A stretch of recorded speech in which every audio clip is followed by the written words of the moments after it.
January 3rd after 12 noon. I want to help you do this. And he called me on January the 3rd at 12:01 and said, we want to put this together. Will you help? And I said, sure. I put him on hold. I called Garret and I said, hey, what are you doing? And he said, oh, and he started listing out the things he was doing. And I said, great, well, you're going to chair this coalition with me. And we're starting today. And that's how the coalition really started. So why did I put my friend on hold and call Garret? Because Garret served in Congress for a number of years. We actually served in the House together. During Garret's final years in the U.S. House, he led the effort on behalf of then Speaker McCarthy and the Republican House in negotiations with the White House around permitting reform as it related to the debt limit. You all probably remember that period of time. Those were really, really difficult, delicate negotiations. And Garret led that effort for House Republicans, and through his leadership enacted the most meaningful permitting reform that Congress had seen in well over 30 years. During that time, he and I and Patrick McHenry were on the phone together about 4, 5, 6, 8 times a day, kind of working through those negotiations. And so when Garret and I both retired in January and I started working on this coalition, I thought there's no one better to ask to co-chair this effort than Congress's foremost expert on energy and permitting reform. And I didn't ask Garret to join. I just said, you're going to, and here we are. He's laughing because it's true. And we've been working on this together since January. We're very excited about the work of the coalition and the relationship we've been able to build with the Trump administration and with Congress moving forward on all issues around the AI ecosystem. So with that, I'm going to let Garret introduce me, and I'm really nervous about what he's going to say. I know I was so nice. Set you up there. I know. I don't know why you'd be nervous. Ladies and gentlemen, I'd like to introduce to you my good friend, Kyrsten Sinema, who has an incredible background, born in Tucson, Arizona in 1976, which makes her approximately 28 years old.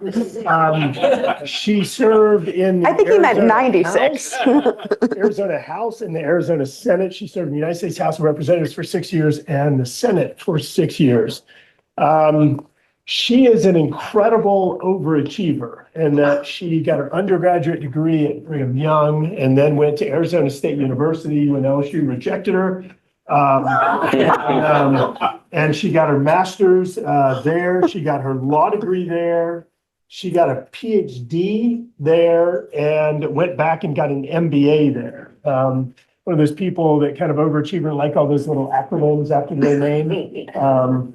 But more importantly, and you lived in Florida for a little while too. Yeah. And Yeah. she was valedictorian of her class in high school. So here's the thing about Kyrsten though. So Kyrsten is one of those people that she is going to inject herself in any negotiation or opportunity. And so when we were negotiating the debt ceiling, she absolutely injected herself into it and was an amazing, amazing asset during those negotiations that were incredibly high stakes. And it was, I think I can say this now, we would be having problems with White House or whatever else, and we would call her and say, hey, we're having problems with this.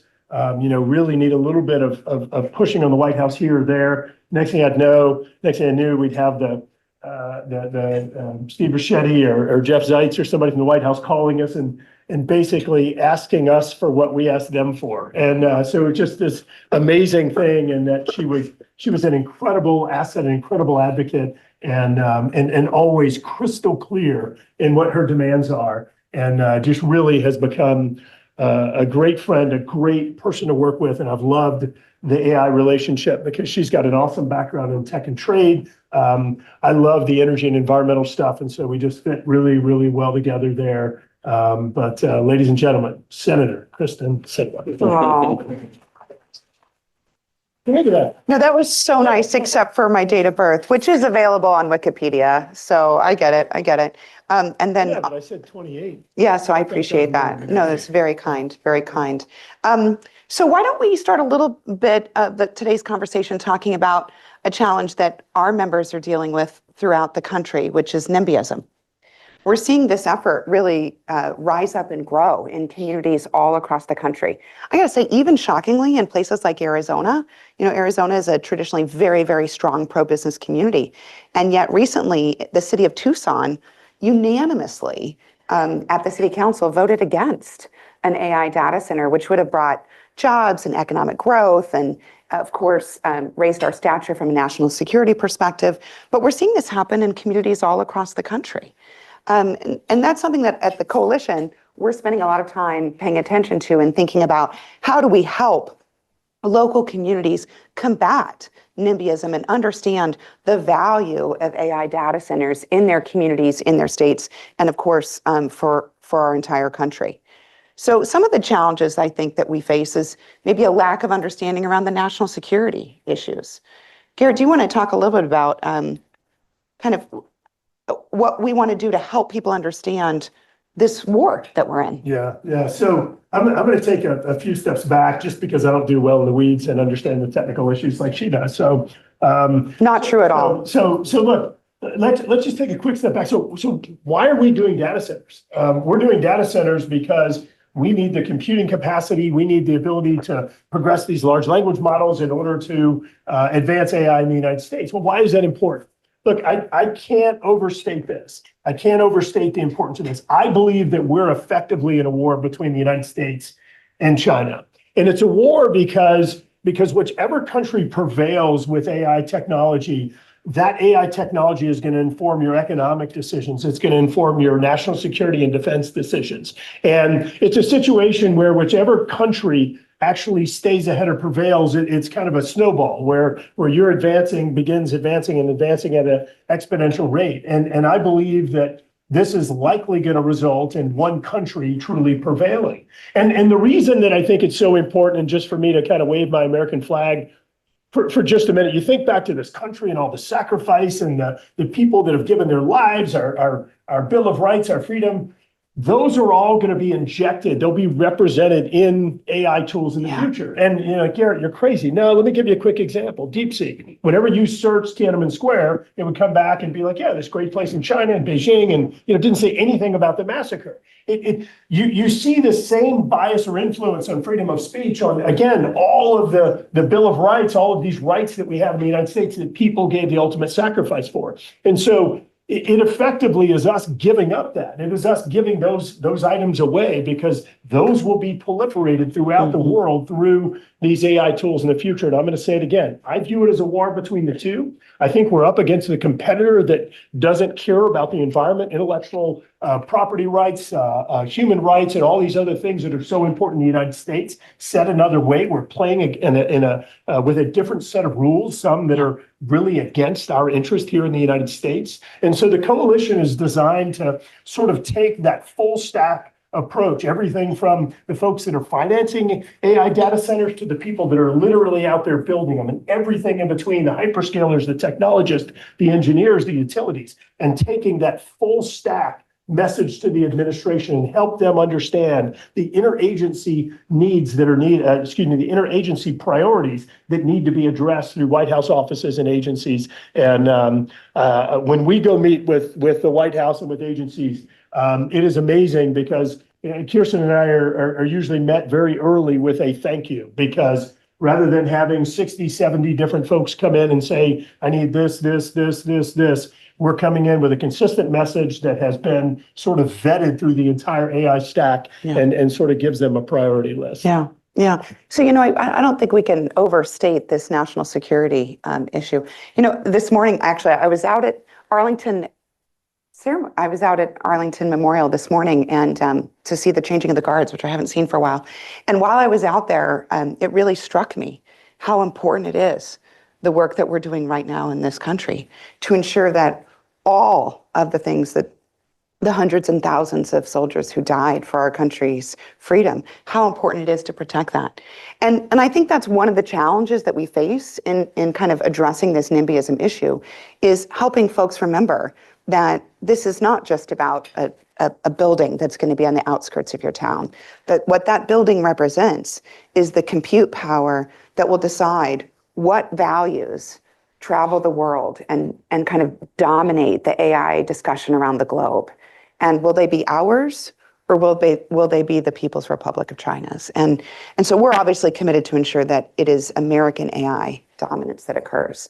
So part of this message is one of national security and national import. But we also see that there's a lot of misinformation in local communities around water usage, around power usage, around job creation, all of which are actually refuted by the facts. But the effort to kind of build in this skepticism of technology and the AI revolution is absolutely occurring in communities all across the country. So part of the coalition's work is to meet with local, make sure that local folks are hearing this message, that we're doing grass tops communications and ensuring that folks in leadership levels all across the country understand not just the national security stakes, but also the benefit that AI data centers bring to local communities.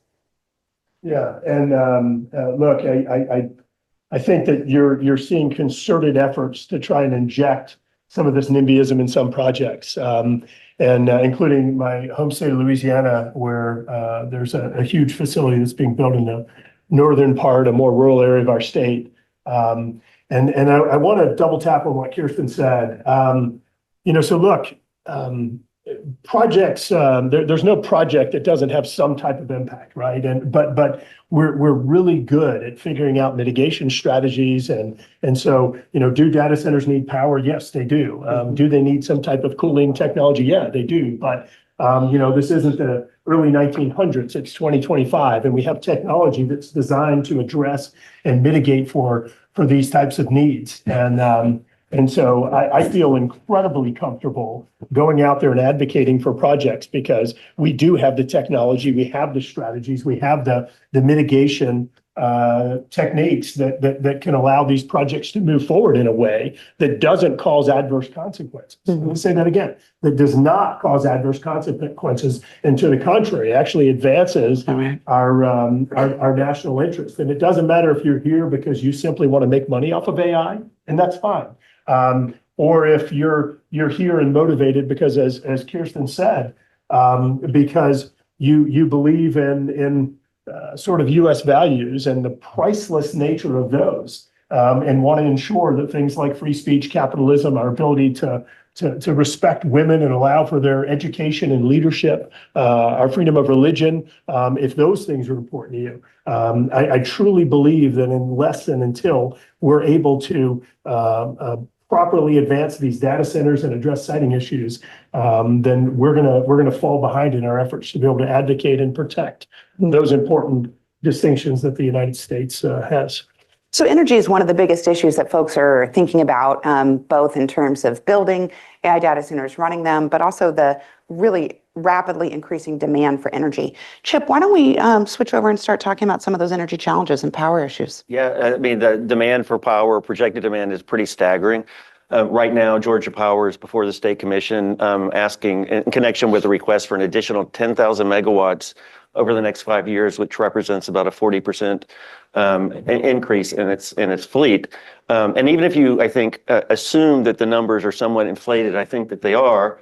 The numbers still raise a lot of concerns about how you bring that much infrastructure in place, both generation as well as transmission, in time for the data centers. I mean, the development timeline for a data center is significantly shorter than for electric infrastructure. It could take you 6 years to get a generator interconnected to the grid, and if you're talking about high voltage transmission, sometimes that's a decade. So I guess my question for you guys is how do you resolve those types of issues? Just a little bit more background. I mean, FERC has been working for years trying to unclog the generator queue. They've been trying to get transmission built. How can you expedite something like that when the entire reliability of the grid is at stake? Yeah, look, you have sort of identified one of the most important challenges that we have before us. And so, Chip, I'm going to go back and say that China's not operating by those same rules. They don't have a FERC, and they don't have the backlog and the interconnection queue. They're building coal-fired power plants at a rapid basis. They're throwing them online, and so I'll say it again, we're operating in an entirely different set of rules. Something else that's really important and sort of implicit in Chip's comments is the fact that we don't have muscle memory in the United States for creating generation and transmission. We have had, and some folks say we've had static electricity growth for 20 years, but really, if you look back, I mean, you could really say maybe even 40 years of relatively static growth. And, it's great reasons, energy efficiency and things like that have allowed us to meet increased demands. But the problem is certainly acute right now, because how in the world are we going to meet this surge in demand that's needed? And how in the world is our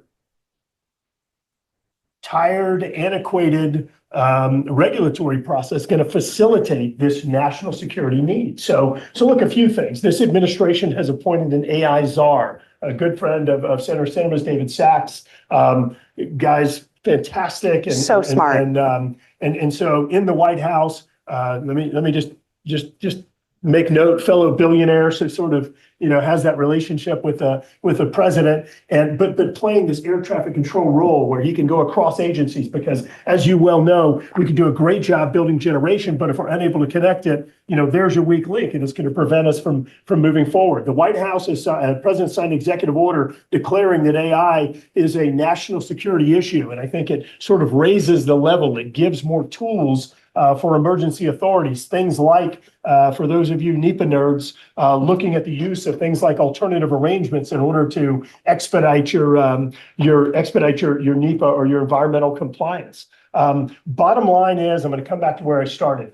Currently, we do not have the regulatory structure in the United States for us to prevail. We don't. Right. And so one of the things that we're working on through this coalition is helping the administration to identify where those weak links are, what the solutions are, and trying to advance that. Last thing is, because I know this is probably where we're going. Look, because of the urgency here in the United States, and look, people like Elon Musk, he doesn't take no for an answer. So if you start getting resistance or pressure here, I'm going to find a way around it. And I think it's important for us at some point to kind of get into some of those things behind the meter, in front of the meter.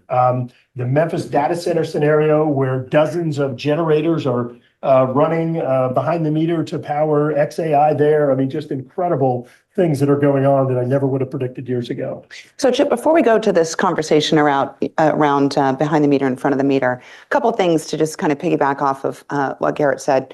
Having David Sachs as the AI czar has been incredibly, incredibly helpful. No administration has ever appointed a position such as this in the past that really brings together the viewpoints and the activities of different agencies to ensure that they're coordinated and working together rather than at cross purposes.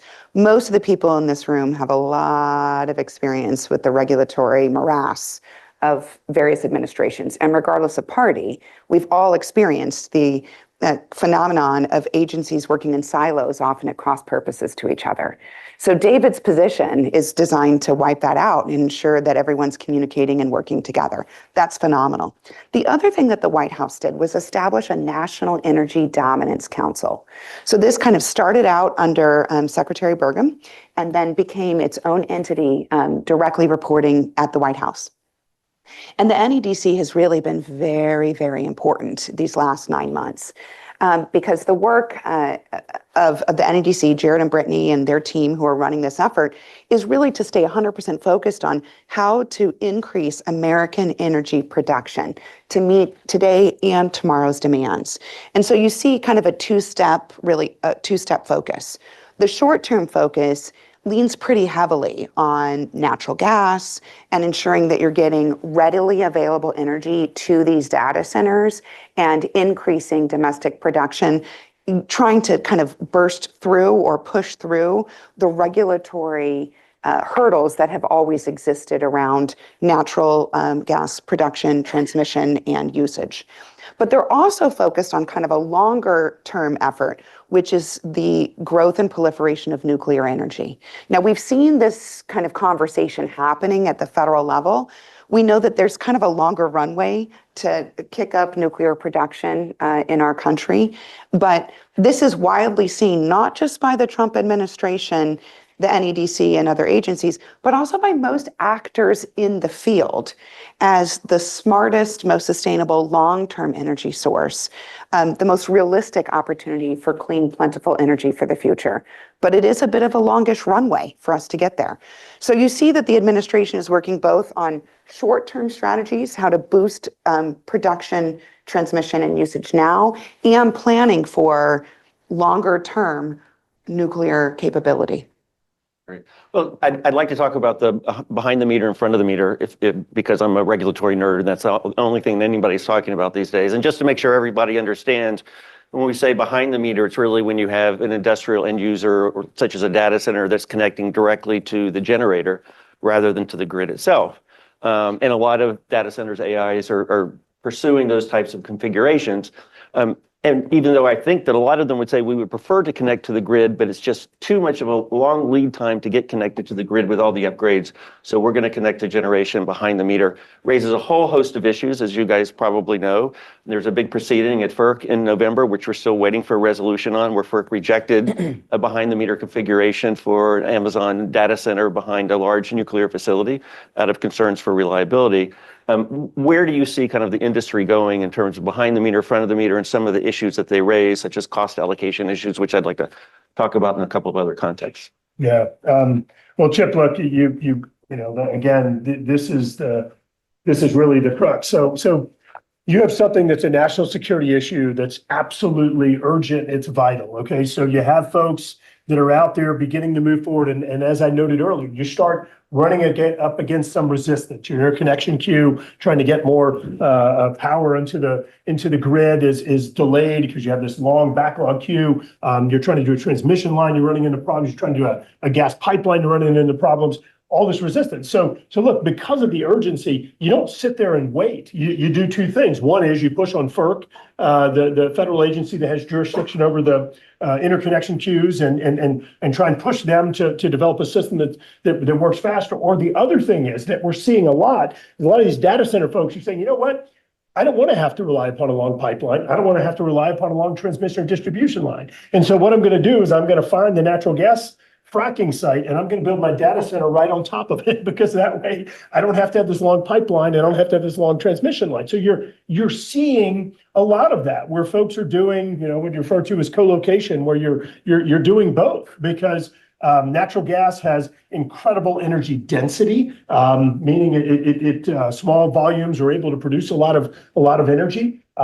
Because under this scenario, again, you don't have to worry about somebody fighting your pipeline permit because you're right there. You're not worried about saying, do I have to remind you, Dakota Access Pipeline, the XL pipeline, some of those projects. You don't have to get in these fights over building a transmission line through this pristine area and people saying you're messing up X, Y, or Z. We have a constituent, again, I remind you, South Louisiana, we have a constituent company that spent 17 years going through the regulatory process to get a transmission line approved.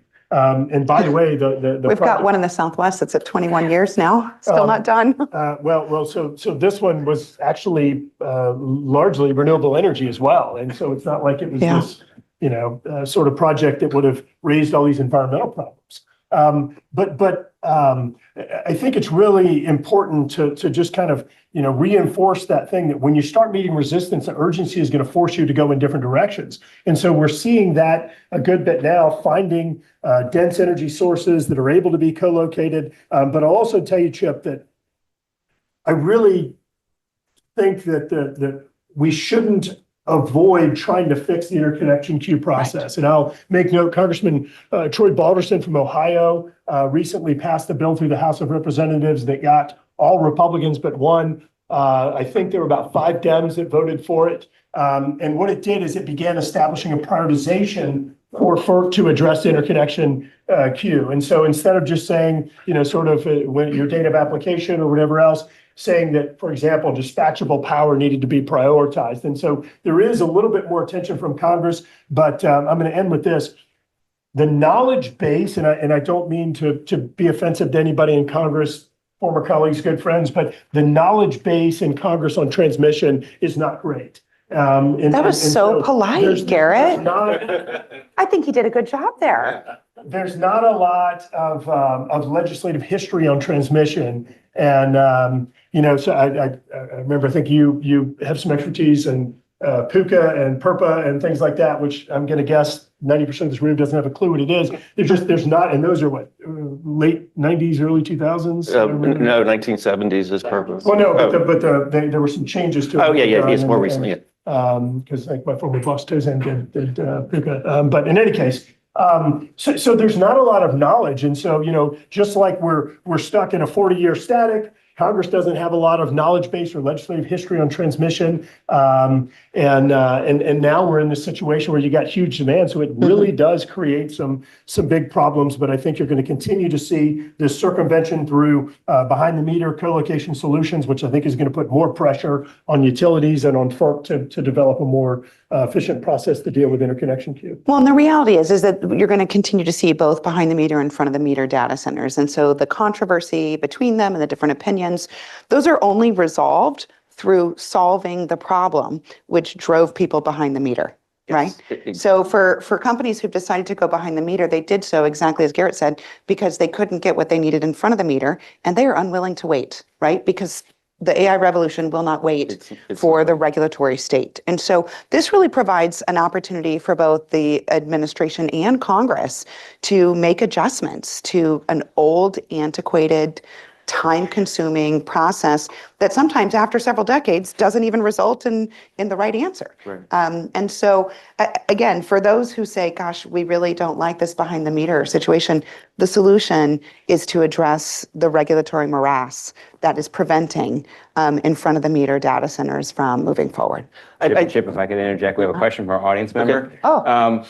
You mentioned the challenges that have been faced and the jurisdictions that potentially could solve this. What do you think are the jurisdictions you'd be advising your coalition members if they were going to look for what is posing the largest roadblocks and which ones have the smoothest path to success? I want to make sure I understand the question. Are you talking specifically in the energy space? For development, In yes. states, when in you the say states. Okay. I mean, jurisdictions. Yeah. So look, my 2 cents is that, and I mention this earlier. Look, proximate generation is, sort of establishing proximity between your load and your generation, I think is really important, just because, as I noted, you avoid a lot of the regulatory. If you're not doing a long pipeline, you're not doing a long transmission line, you're reducing your regulatory jurisdiction. If you're not crossing state lines, you're reducing it even further. And so I think that's really important in terms of a path of least resistance is finding ways, and actually where Chip is from, I mentioned in North Louisiana, data center, they're actually building 3 or 4 new power facilities that are all proximate to this massive utility. It's the size of Manhattan. I drove around it recently. It takes an hour to drive around. And just to put in perspective, I think if I remember the stat right, I think it's gonna consume 3 times the power of the city of New Orleans. I think this one data center. But in working with the utility, they're gonna. I think they're doing 3 natural gas and 1 solar, if I remember right. Power or generation facilities to supply this new data center. So, I think states that are a little bit more accommodating is really important. Yep. And I'm going to say it a 5th or 6th time. I think the proximity thing, which doesn't necessarily mean behind the meter, but I think the proximity thing is something that is really important. Last thing I'll say is that you have all these regional grid networks, the ISOs, RTOs, and these things are completely different in completely different areas. And so in different areas. So a lot of times people, think that, well, we're just going to pass this legislation through Congress that's going to solve everything. I think it's really important that whatever we do legislatively or from a regulatory perspective is that it's a bit more prescriptive or tailored, because you have fundamentally different problems in different grid networks. Going back to the viewer's question around agencies, I think a common mistake might be to assume that one agency is difficult or an agency is easier, when I would suggest you kind of step back and think to yourself, why does FERC have such a backlog? Why is the system so burdensome? Why does it take forever? And that's largely because prior administrations were implementing laws that Congress passed. So could Congress change laws to fix this? Yes. Are they likely to do so? No. Well, if I could just say, because you mentioned legislation that would prioritize certain dispatchable generation. My view of it is that FERC can do that without legislation. Right. And I really would not be surprised to see them doing that under the new administration. And we've gone through multiple rounds of queue reform. We just went through one 3 years ago, and I mean, I could talk about this all day. There are a lot of reasons why the queues are backlogged. Yes. I always, though, come back also to the fact that there are reliability components at stake, right? I mean, there are certain ways that maybe we can expedite the process. Maybe we can cut corners. But at the end of the day, when you're plugging in something that large, you want to make sure that the grid is not going out. And that's, so there's only, from my view, there's only so much time you can actually cut Exactly. while you're still making sure that the grid is resilient and reliable. So you're looking at kind of multiple steps that have to kind of work together in tandem. So streamlining processes, this administration has indicated very strongly that is part of their prerogative, but there's also a state component, particularly when you're looking at in front of the meter, but also when even for just approval for siting for folks who are wanting to do behind the meter. Yeah, I mean, the states are, if I could just really quickly, I mean, the Louisiana, for example, it's hard to do behind the meter in certain states like that because they don't have retail choice. Yeah. So you're stuck with just buying from the utility. Yeah. Right. And so different states have different kind of different rules and different approaches. Different cities have different approaches. Some cities have said, hey, we would love to have some data centers because this helps us be relevant, for the future economy that's coming. And there are other cities that are like, oh, no, we don't want AI data centers. We'll just have parking lots instead or something. And so you're seeing this kind of patchwork, which can make it quite difficult for the companies along this tech stack to figure out where do they want to go, where to site, how to build, et cetera. So again, this incredibly complex. And I think the state by state conversation will become even more powerful as we're moving forward. Sticking with states, can you maybe address the concern among a lot of states? And I've seen a lot of them have either passed legislation or trying to enact legislation that makes sure that data centers and AI, when they come in, are paying for their fair cost of the system and they're not on retail ratepayers, which seems to me a little bit of a form of NIMBYism or a concern. Yeah. I mean, what do you see with respect to the concerns about imposing those costs on retail I ratepayers? think you're seeing like local municipalities and states pass those types of legislation because they want to reassure their voters and their constituents that the incoming data center will not hurt them and actually could help them. And so for some, those are what I would call like a prophylactic measure, just to be like, hey, we just want to protect all of our ratepayers and make sure they're not bearing the brunt of it. That could be done legislatively. It can also just be done through policy, right? Like you don't actually need state laws to ensure that. In the state of Arizona, for instance, we have 3 major utilities for our metro areas. And one of them has changed its method. In the past, a user would come and just say, here's how much power we're going to use. We'd like to purchase it. And it was kind of a first come, first serve.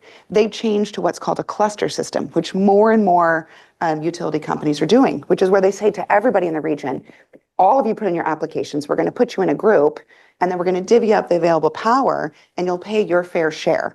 And that way they're not accidentally selling or getting a contract to give too much power that they won't be able to actually provide. So that's a way that a local utility can meter out its energy needs while assuring their constituents, right, their regular customers, homeowners and renters, that energy production won't take from theirs. Does that make sense? So there's things that can be done at a policy level.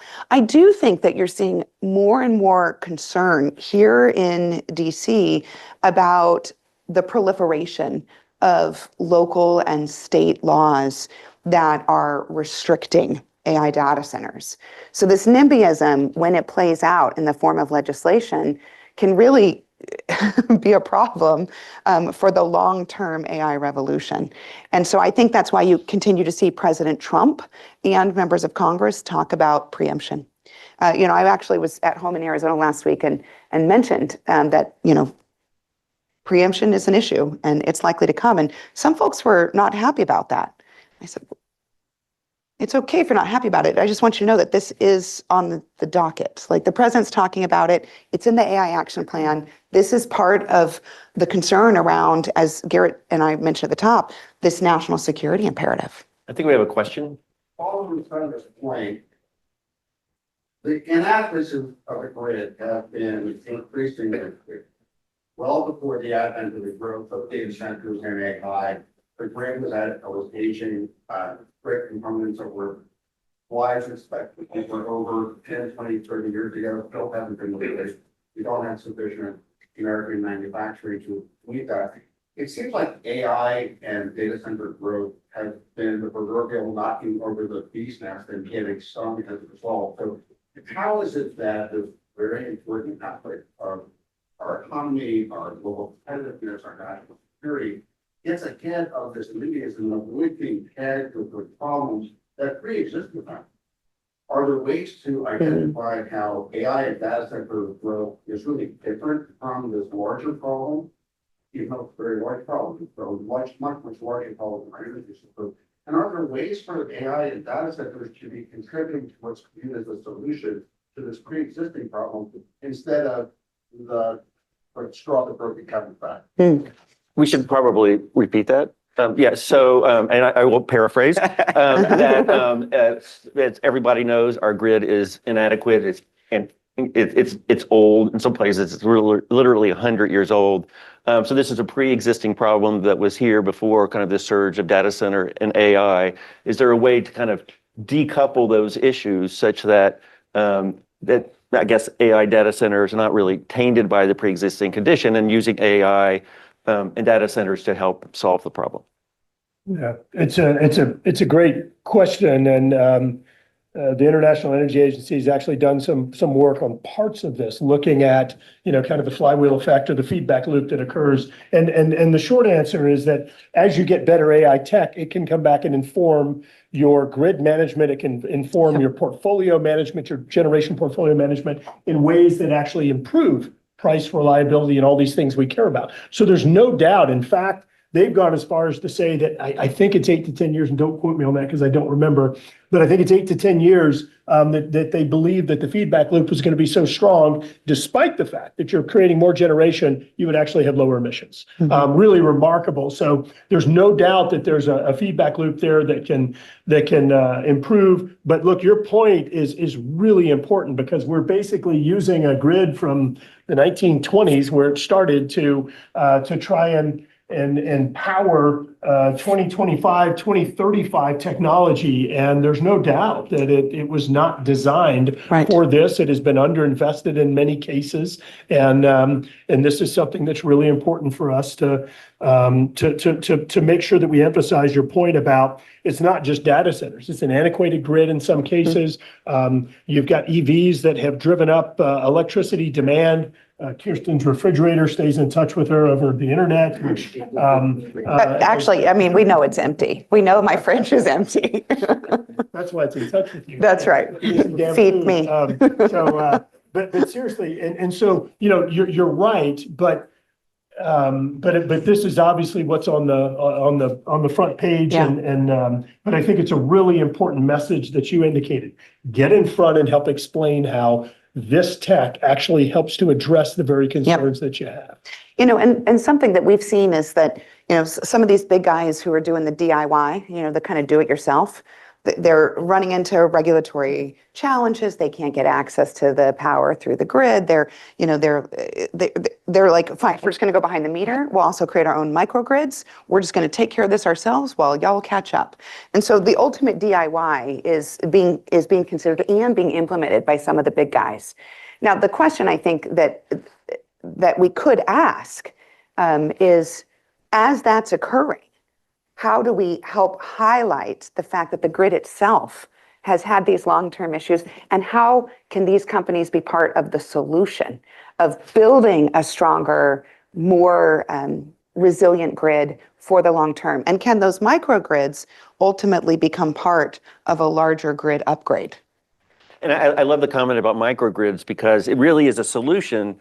But in a lot of states, it's not a solution, because that constitutes an impermissible retail sale, and only the utility can make those sales. But West Virginia did something interesting, I thought. They passed some legislation, and West Virginia is a state where only the utility can make the sales, but they established certain microgrid districts, certain regions of the state, where if you came in with a high-impact data center, you could bring your own microgrid, which I think is a great solution, because I think it's a recognition by the state that we can't bring enough generation. We can't do it under the traditional regulatory model. And so we're going to actually create an exception for this no retail choice and allow you to do it. It's like the new version of the opportunity zones, right? Yeah, exactly. So, opportunity zones were a big deal a number of years ago where you would say, look, we're going to kind of carve out some of the old school rules for this opportunity zone. You can do what you need to do to help revitalize this area.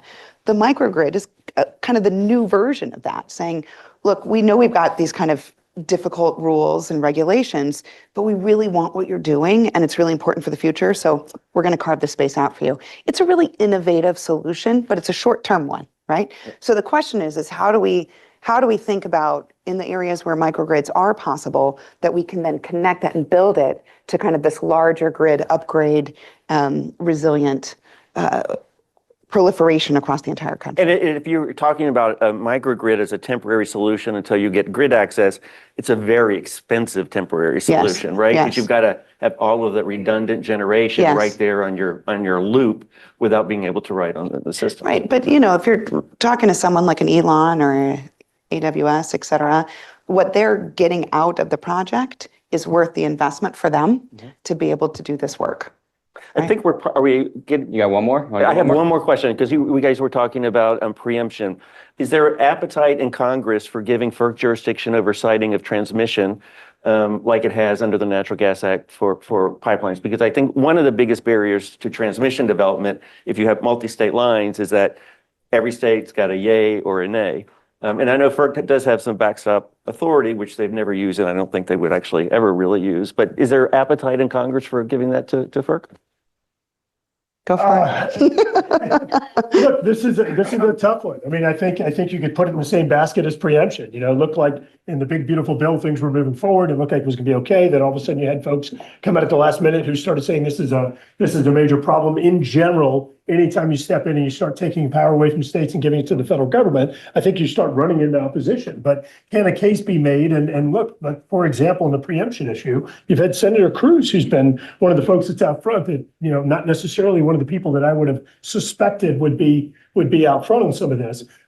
So I think that if it is discussed within the proper lens and kind of through this national security lens, I think it's possible. But I can't say enough, sort of as you meet resistance, I think the technology is going to find ways around the resistance. Yep. And you're gonna find solutions to ensure that we continue moving forward, even if, as Kyrsten noted, they're not the ideal solution, but allows us to continue moving forward. Mm-hmm. All right, let's turn to transactional matters. We started the chat today, actually, Congressman Graves, the future of my children depends on AI infrastructure and how we land, and now we're on transactional matters, so it's all relative. I think we're covering it all. There's a parable my dad had me learn when I was a young kid. We all drink from wells, we didn't build. We're warmed by fires, we didn't build.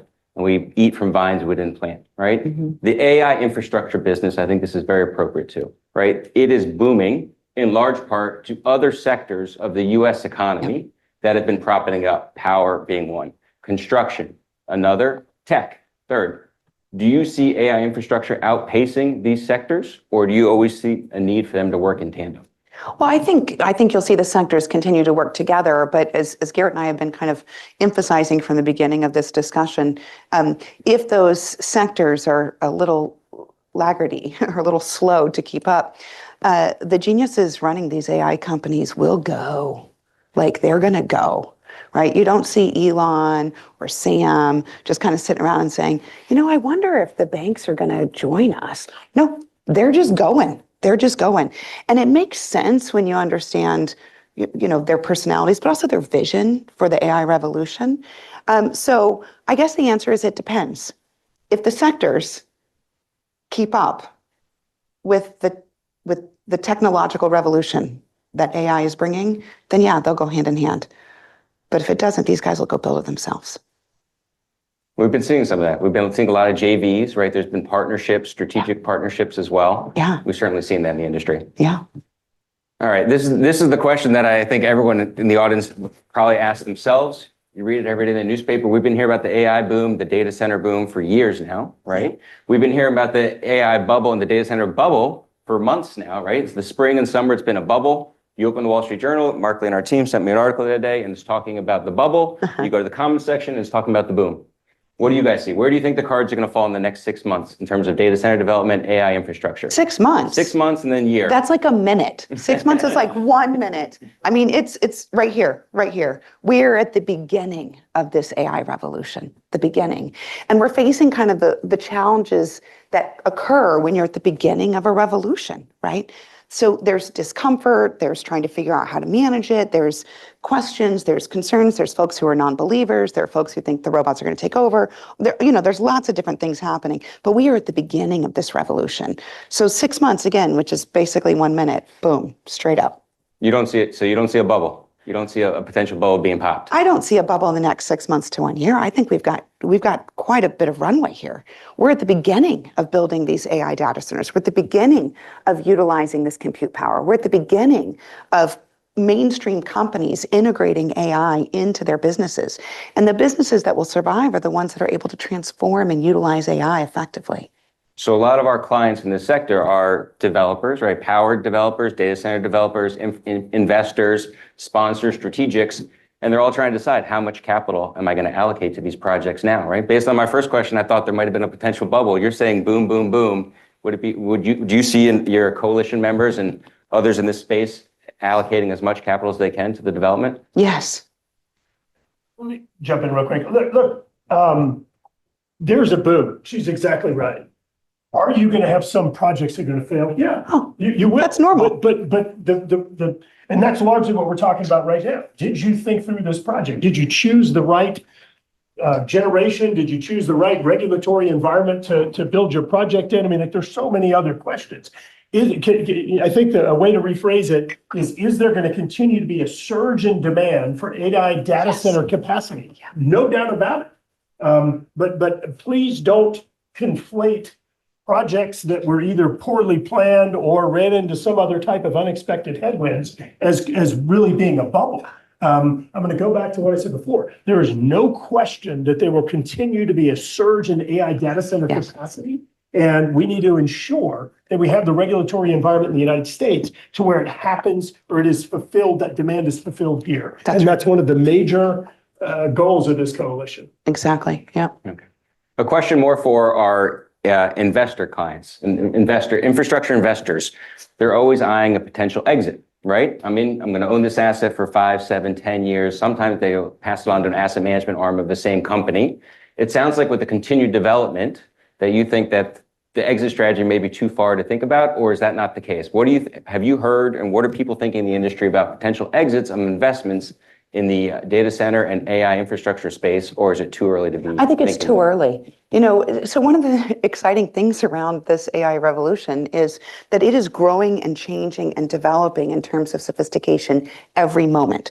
In the time that we've been here together, there have been incredible developments in the AI technology, just in the time that we've been here together. So I think it's much too early to think about an exit strategy. What I think most folks are considering is when will that moment come? And I don't think we know that answer yet, because AI is a new technology. Its growth, its applications, some of it is even beyond our ability to reason or see right now. So I think it's too early to consider the exit strategies. That's fascinating. So I guess a question related to that, do you have any thoughts on how investors can maintain liquidity in this market without a clear exit strategy? So in the 3-5 year window, if it's this continued growth, is the answer throw more money, raise more capital, and put in these development? Or have you seen any other approaches? I think that's what you're going to see continue, is continued investment, raise more capital and invest. The potential for American AI global dominance is high. The risks are high, as we've been talking about it all day, right, or all session.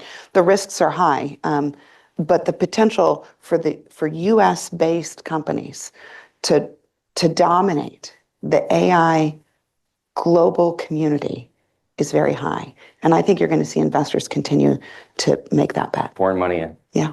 All right, one more question. I do want to open it up to our audience. I don't want to save time for that, but one more question on the transactional side. I'm going to borrow from the U.S. energy sector for this question. In the U.S. energy sector, you see consolidation in bad times, you see consolidation in good times, right? We're in a boom now in the AI and data center space. Do you see consolidation continue to happen? We've seen some strategic partnerships, we've seen JVs, we've seen minority investments. What are your views on broader consolidation in the marketplace? and new entrants, barriers to new entrants coming in? It's interesting because just this morning there was a story, I'm sure you all saw it, about OpenAI, right? Launching Atlas, and then they just recently they launched everything, owning all of it. And there was actually an article this morning that said, like, some folks are starting to be concerned about what this means in terms of, monopolies and kind of owning across the entire stack. So I think you're going to continue to see the big guys grow and grow and grow, right? They're going to reach into new markets. They're going to kind of grow their reach across the entire tech sector. But I also think that there is plenty of space for smaller guys to continue to build and proliferate AI data centers, because the hunger, the need for compute power is growing beyond what even the big guys can build fast enough. Garret, what are your thoughts?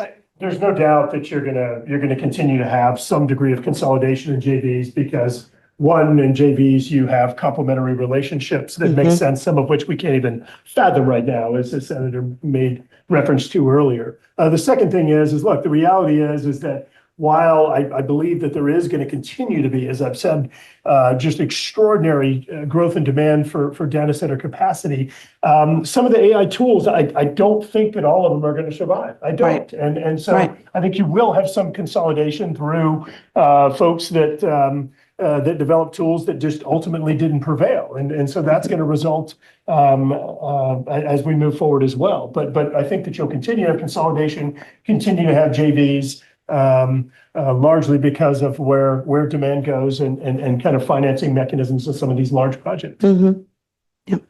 That's great. Let's open it up to the audience. Q&A if you're online, and in person, Carrie can find you at the microphone. Carrie, got Barkley over here.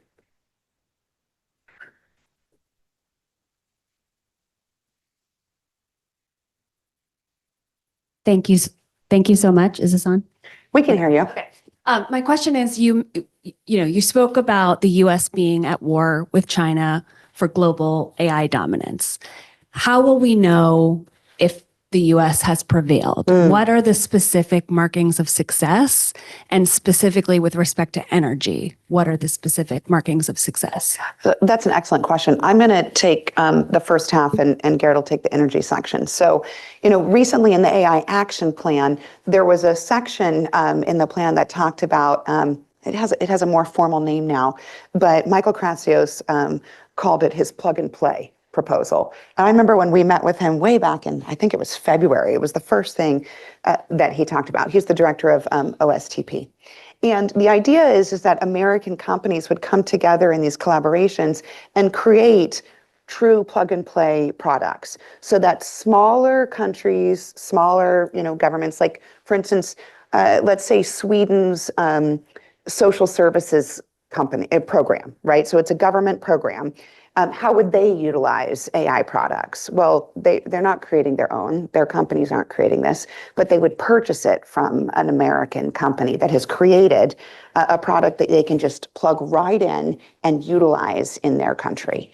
I think one marker of success would be that countries outside of the US are using our plug and play options, not the plug and play options developed by the CCP. Now, that is going to be a challenging proposition, because as Garret has mentioned several times already today, China doesn't have any rules, right? They do whatever they want, and it's all funded by the government. And so they can get their energy in whatever way they want. They don't have to worry about, Clean Air Act. They don't have to worry about, labor laws. And they also can just subsidize the entire project. And so they will probably be able, in a short period of time, to offer a product to other countries at a cheaper rate than US companies. So then we've got to figure out, how do we make the value proposition that ours is a better product, even if it has a slightly higher sticker price. But I think one indication or one marker of success is that companies, whether it be European companies, Latin American or African countries, are using our plug and play options rather than the CCPs. Yeah, really great answer. And that was a very insightful question because a lot of times folks are focused on torque, not direction. And so you really have to have both. What is our end zone? And so, while fully subscribing to everything that Senator Sinema said, I think there are a few things to think about. And she alluded to this, but look, at the end of the day, we're not building data centers for the sole purpose of developing computing capacity. At the end of the day, it's for an end user, right? I mean, for a product that actually has demand.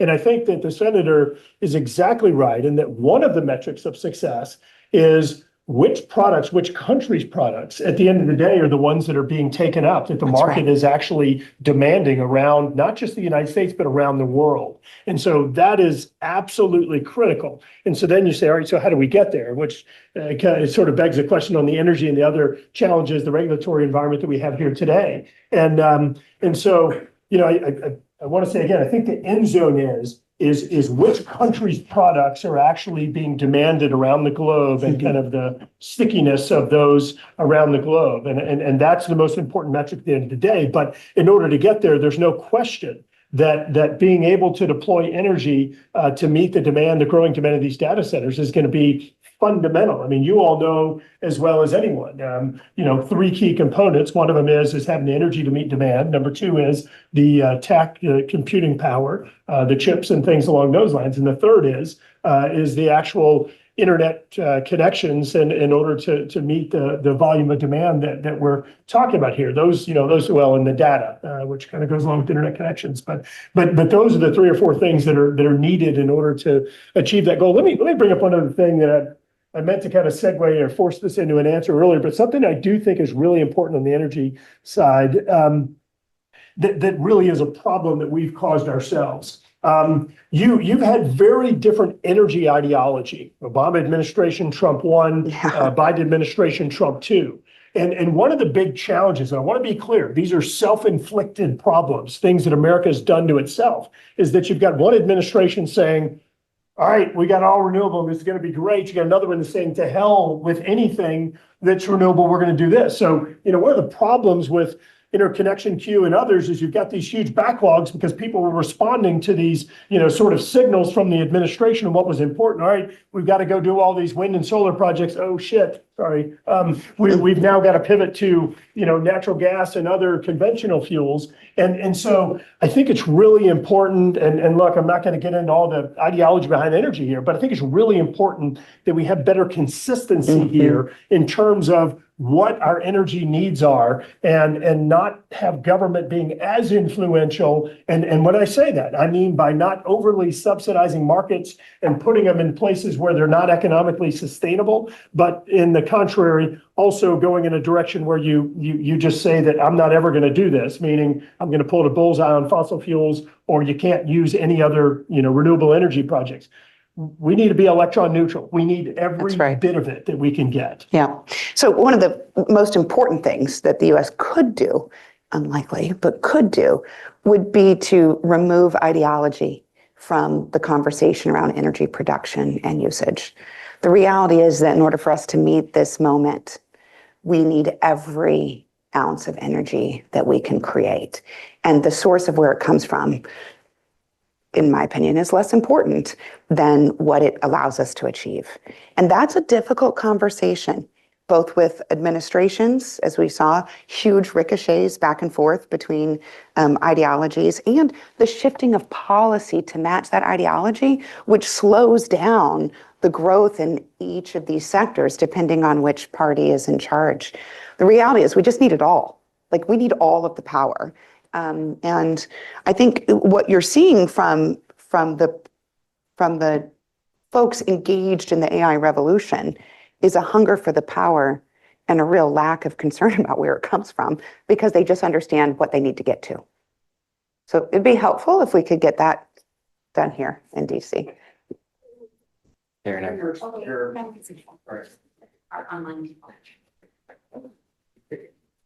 Knowing your deep background on permit reform and development, I'm really curious about your take on what's going on now. Having been with a power developer during the ERA days, one of the things that was really most effective was to amp up the regulatory bodies, the Department of Interior's permitting offices and so on, to enable them to go through permits much, much more quickly and to enable them to take advantage of resources from the developers themselves. They would put money into funds that the Department of Interior and state regulatory bodies can take from to hire their own experts and to move things through quickly.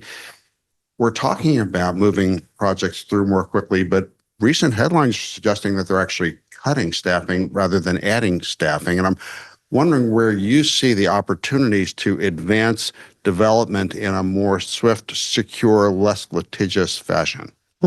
Yeah, you brought up a really important point in the bottleneck. So I'm actually gonna kind of say yes, and let me explain. So first of all, your regulatory processes today don't reflect conditions on the ground, and so yes, you can dump a bunch of money into the regulatory agencies and give them more staff and everything else. Their process is not the right process. And so I think the first thing we need to do is actually fix the regulatory process. And yes, as Kyrsten noted earlier, we made substantial progress in trying to take the environmental reviews, for example, and focus them on reasonably foreseeable impacts, not all of these ancillary things that don't have a damn thing to do with what your project is trying to advance, or what your development is trying to advance. And so I think that's actually the first thing you need to do. You need to develop a regulatory process that looks like you meant to make it that way, that asks the right questions that are actually applicable to what it is that you're trying to do, and understanding the impacts of the environment. Number two, one of the biggest problems we have, and those of you that are nerds, the 7 counties decision out of the Supreme Court, it actually put a spotlight on a really important point. Yep. So NEPA was enacted in the early 70s, but the regulatory authority on the environmental laws, Clean Water Act, Clean Air Act, the Migratory Bird Treaty Act, the Marine Mammal Protection Act, whatever you want to do, all those came in after. And there never was an organized relationship among the statutes. And so with NEPA, or with Clean Water Act, for example, I'm going to look at what this does to wetlands and clean water, but then NEPA, you're going to do it again. Like, why are we doing this? It doesn't make sense. So I think that one of the big things Congress needs to do is actually take that 7 county Supreme Court decision, 8-0. Wow. They don't agree on anything. That was really impressive. And so take that and begin building on it by going next level. Yep. Let's collate or organize the relationship among the environmental statutes and making it more efficient. Then we staff up for that process, not for the one that's broken, antiquated, and ask irrelevant questions. So I think that's really important. Just reminding you the changes to NEPA that we did actually do put timelines and page limits and things like that on finishing EAs and environmental impact statements. Under the big beautiful bill, Congressman Westerman added an enhancement that gave you a fast pass if you're willing to pay for it, that actually cut your timelines in half, and some other advancements there. You're seeing regulatory changes coming out of the administration. At the end of the day, you've got bills right now out of the House Natural Resources Committee, Environment Public Works Committee, Energy and Natural Resources Committee, and the Senate's also working on text right now. And I think that you're going to see the next level move forward, which I'm pretty excited about, because there are only certain things the administration could do. One of the most important that needs to be done in law is judicial review, because you have, as the senator noted, as I sit in a law firm, way too litigious of an environment. The majority of the lawsuits end up falling in the applicant's favor. Said another way, frivolous lawsuits waste of time and money. Yeah. And without any kind of boundaries around that, the litigation power, that's a very effective way for opponents of projects to stop a project. And if they're willing to spend some money, they can stop a project for decades. So that was one area that that Garret was working on really hard with the Biden administration during the debt limit, and just that element didn't get to the finish line, which is unfortunate. Yeah, if we had another day, we could have gotten there. Seriously, we were trading. It's okay. We were trading. You're retired, man. I know. Community engagement for tightening standing and right now there's, as you know, 5-year statute of limitations. We were going to reduce that. So we were going to tighten the definition of who had standing, and we were going to reduce the timeline in exchange for community engagement. The problem was the White House wasn't asking for community engagement. They were asking for advocacy. And I was trying to tighten the language to prevent advocacy. I'm all for community engagement or education, letting people know about potential projects, but not trying to tip the scales one way or another. And we couldn't get there on that balance. But I'm telling you, if we had another day, we could have done it. So close. Yeah. Maybe time for one more question. Just a quick follow-up on that. Do you foresee that that type of legislation could be enacted this year? Wow, this year. I actually think that there is and I'll throw out a number, 10% chance by the end of the year. And there's so many things that have to fall into place with shutdown, appropriations, what kind of agreement is reached in order to reopen government. One of the things been talked about is, going back to regular appropriations. What should I do? We've heard this and seen this so many times, but I'll say, I think there's a 10% chance. And the reason is that permitting reform and regulatory reform has largely in history been viewed as a Republican ask. But I think that it is crystal clear today that it's actually a bipartisan ask because of the inability to get renewable energy projects, for example, permitted. Folks under and a lot of other infrastructure, roads and things like that generally aren't partisan. There's a growing understanding that that this is actually a bipartisan issue. And going back to what we did in the Fiscal Responsibility Act in the summer of 2023, that was a bipartisan agreement. And I think that there were laws like the National Environmental Policy Act that were viewed as sacrosanct. We're not ever going to touch this because we'll never get agreement. It has this, balance, and it's just sacrosanct. And we actually made massive changes to it. There wasn't fallout. And so I think that it kind of breaking through the ice has given folks a little bit more comfort. As you know, Congressman Westman's been working with Jared Golden, Congressman Scott Peters, Golden's a Democrat. Scott Peters out of California has been another leader on permitting and regulatory reform, willing to step out. Had some great conversations with Senator Hickenlooper, Senator Heinrich. And so I think that there's a bit of a softening, and I think that it's possible, but if not this year, next year, you got surface transportation, you got NDAA, you got the Water Resources Development Act. I think a number of vehicles that you can move forward on. And if I'm the White House, I scare the hell out of the Democrats with some of my regulatory proposals that force them to come to the table to actually do something in law. And there's growing appetite amongst Democrats to address this issue.